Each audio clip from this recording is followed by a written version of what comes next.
నమస్కారం అండి. నా పేరు గిరీష్ ముదునూరి. వెనకాల మీరు చూస్తుందంతా ఘనజీవామృతం అండి. అంటే ప్రకృతి వ్యవసాయంలో యూరియా డిఏపికి ఆల్టర్నేటివ్గా మనం ఈ ఘనజీవామృతాన్ని తయారు చేస్తున్నాం అండి. ఇది కంప్లీట్గా దేశవాళీ నాటు ఆవు ప్యాడ్ని తీసుకొని డ్రై చేసి పౌడర్ చేసిన తర్వాత ద్రవ జీవామృతం, పంచగవ్య, గోకృపామృతం, బయోచార్ లాంటి లిక్విడ్స్ అండి.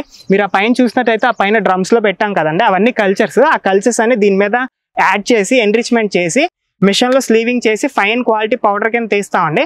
ఆ ఫైన్ క్వాలిటీ పౌడర్ కింద వచ్చాక 1 month ఎన్రిచ్మెంట్ చేస్తాం ఆ కల్చర్స్ అన్నిటితో. ఎన్రిచ్ అయ్యి వచ్చిందని మనం ఇలా బ్యాగ్స్లో ప్యాక్ చేసి 25 kg 50 kg బ్యాగ్స్లో ప్యాక్ చేసి మన 4-5 రాష్ట్రాల రైతులకు పంపిస్తున్నాం అండి.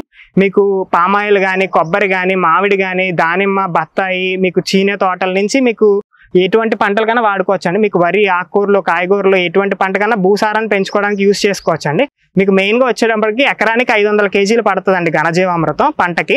అదే హార్టికల్చర్ క్రాప్కి అయితే మొక్క ఏజ్ హైట్ని బట్టి మనం అందజేస్తాం. ఇప్పుడు 10 feet, ఒక 8 feet అలా ఉన్న ప్లాంట్కి అయితే మీకు 4 to 5 kgs పడుతుందండి.